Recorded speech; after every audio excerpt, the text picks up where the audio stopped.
Hello दोस्तों अक्सर हमारे देश में कुछ लोग ये आरोप लगाते हैं यहाँ उनके बोलने की आज़ादी छीन ली गई है। और मजे की बात यह है कि यह आरोप लगाने के साथ वो देश के प्रधानमंत्री को भी गालियाँ देते हैं और इसके बावजूद भी उनके खिलाफ कोई कार्रवाई नहीं होती। अब जरा सोचिए, एक ऐसे देश के बारे में जहाँ पर आप वहाँ के शासक के खिलाफ बोलना तो दूर, अपनी मर्जी से अपने बाल भी कटवा लिए तो उसके लिए भी आपको मृत्युदंड की सजा दे दी जाती है। चौंक गए सुनकर। लेकिन वाकई में इस धरती पर एक ऐसा देश है जहां इंसान अपनी मर्जी से खुशियां भी नहीं मना सकता। उस देश का नाम है उत्तर कोरिया। एक ऐसा देश जिस पर संयुक्त राष्ट्र से लेकर कई देशों ने प्रतिबंध लगा रखे हैं, लेकिन इस देश के तानाशाह किम जोंग उन को इससे कोई फर्क नहीं पड़ता। दोस्तों, नॉर्थ कोरिया की जनता को कंट्रोल करने के लिए किम जोंग ने कई ऐसे कठोर कानून बना रखे हैं जिसके बारे में जानने के बाद आप यही कहेंगे कि धरती पर अगर कहीं नर्क है तो यही है। दोस्तों, आज हम आपको तानाशाह किम जोंग उन के द्वारा नॉर्थ कोरिया में बनाए गए कुछ अजीबोगरीब कानून के साथ साथ कई हैरान कर देने वाले रोचक तथ्यों के बारे में बताएंगे। नंबर 1, दोस्तों, उत्तर कोरिया की राजधानी प्योंगयांग है। आपको जानकर हैरानी होगी कि राजधानी होने के बावजूद भी इस शहर में रहना सबको अलाउड नहीं है।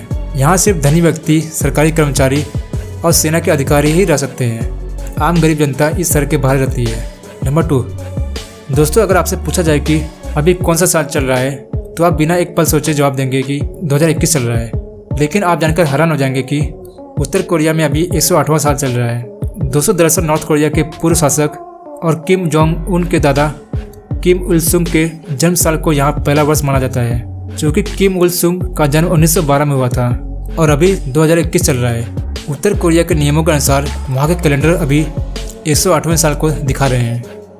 फैक्ट नंबर 3, दोस्तों, नॉर्थ कोरिया का कानून कितना सख्त है इसका अंदाज़ा आप इसी से लगा सकते हैं कि अगर कोई नागरिक कोई अपराध करता है और उसका यह जुर्म साबित हो जाता है तो उसे तो सज़ा मिलती ही है, साथ ही उसके आने वाली 3 पीढ़ियों को भी यह सज़ा भुगतनी पड़ती है। यानी दादा के अपराध की सज़ा पोते तक को भुगतनी पड़ती है। कई बार अगर किसी एक ने अपराध किया हो तो उसकी सज़ा पूरे परिवार को भुगतनी पड़ती है। फैक्ट नंबर 4, दोस्तों, वहाँ का तानाशाह किम जोंग उन सनकी किस्म का इंसान है। एक बार किम जोंग उन ने अपने चाचा को नंगा करके 120 भूखे कुत्तों के बीच फेंकवा दिया था। दोस्तों, उनकी गलती बस इतनी थी कि जब किम जोंग उन भाषण दे रहा था तब वो सो रहे थे। फैक्ट नंबर 5, दोस्तों, उत्तर कोरिया में वहाँ के नागरिकों को जींस पहनने की आज़ादी नहीं है।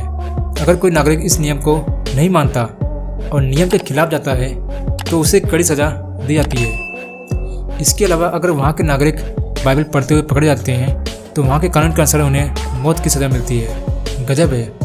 फैक्ट नंबर 6, दोस्तों, अपने देश में हम मज़े से इंटरनेट, गूगल, फेसबुक, यूट्यूब चलाते हैं, लेकिन उत्तर कोरिया में नागरिकों को इंटरनेट चलाने की आज़ादी नहीं है। इस देश में सिर्फ किम जोंग उन और उसके विश्वास पात्र नागरिक ही इंटरनेट सेवा का उपयोग कर सकते हैं। फैक्ट नंबर 7, दोस्तों, उत्तर कोरिया में आप अपनी मर्जी से बाल भी नहीं कटवा सकते हैं।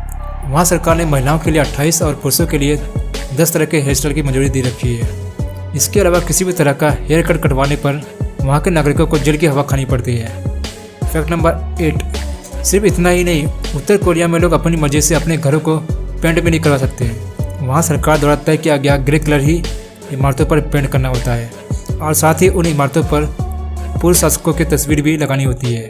फैक्ट नंबर 9, दोस्तों, हमारे देश में लोग अभिव्यक्ति की आज़ादी का गलत फायदा उठाते हैं, लेकिन नॉर्थ कोरिया के लोगों को ये तक पता नहीं है कि अभिव्यक्ति की आज़ादी किस चिड़िया का नाम है। वहाँ हर घर में सरकार द्वारा नियंत्रित एक रेडियो लगाया गया है और किसी भी नागरिक को इसे बंद करने की अनुमति नहीं है। अगर गलती से भी किसी ने यह रेडियो बंद कर दिया तो उसके लिए भी कड़ी सज़ा का प्रावधान है। फैक्ट नंबर 10, दोस्तों, हमारे देश में मीडिया को कुछ लिखने या बोलने की पूरी आज़ादी है, फिर भी मीडिया यह कहती है कि सरकार मीडिया वालों को बोलने नहीं दे रही है। ऐसे मीडिया कर्मी को एक बार उत्तर कोरिया घूम कर आना चाहिए। वहाँ कोई भी न्यूज़ चैनल या मैगजीन को सरकार के खिलाफ एक शब्द बोलने की आज़ादी नहीं है। इसके अलावा उन्हें देश से बाहर की चीज़ों को अपने न्यूज़ में दिखाना भी मना है। यानी किसी देश में क्या चल रहा है वह आप नॉर्थ कोरिया में देख नहीं पाएंगे। फैक्ट नंबर 11, दोस्तों, आमतौर पर भारत या अन्य देशों में 5 से 6 वर्किंग डे होता है, लेकिन नॉर्थ कोरिया में 6 वर्किंग डे तो होते ही हैं, साथ ही एक दिन वॉलंटियर के तौर पर काम करना पड़ता है। फैक्ट नंबर 12, नॉर्थ कोरिया के नागरिकों को निजी वाहन खरीदने या रखने की अनुमति नहीं है। यहाँ सिर्फ सरकारी नौकर और सेना की गाड़ियों के ही मालिक हो सकते हैं। बाकी सारे लोग पब्लिक ट्रांसपोर्ट का इस्तेमाल करते हैं। फैक्ट नंबर 13, दोस्तों हमारे देश में इतने टीवी चैनल्स हैं कि अगर सारे चैनल्स को 5-5 मिनट देखें तो 24 घंटे भी कम पड़ जाएंगे।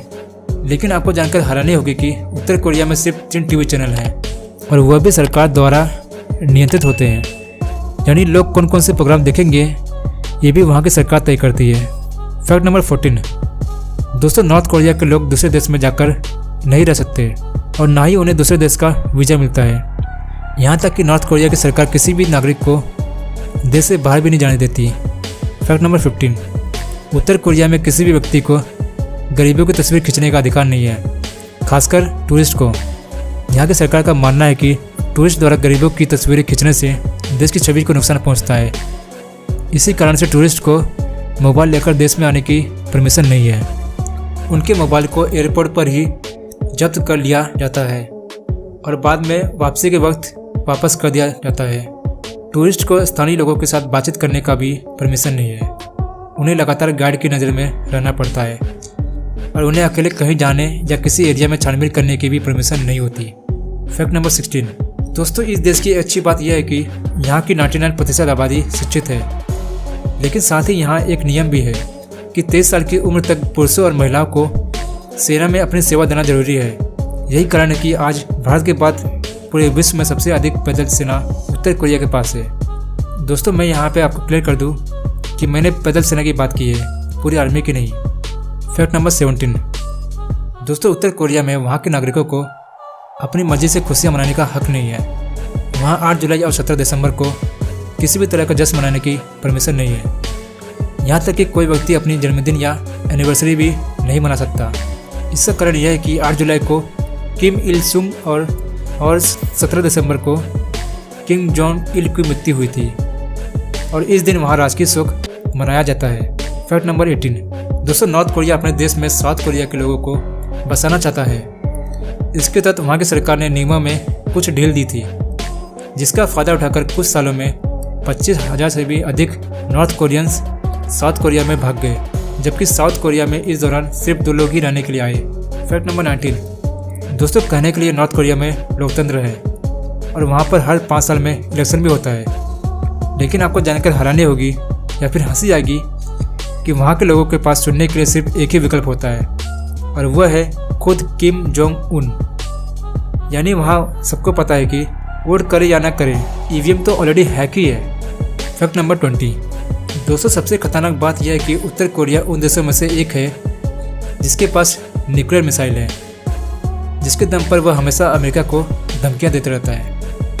दोस्तों इसलिए आप खुशियाँ मनाइए कि आप भारत जैसे देश में पैदा हुए हैं, जहाँ आपको सारे काम करने की छूट मिली हुई है। दोस्तों आपको यह जानकारी कैसी लगी प्लीज़ कमेंट करके बताइए। ऐसी वीडियो देखने के लिए आप हमारे चैनल साइंस गुरु हिंदी को सब्सक्राइब जरूर करें। यहाँ दोस्तों आपको ऐसे इन्फॉर्मेटिव वीडियो मिलती रहेगी। धन्यवाद दोस्तों।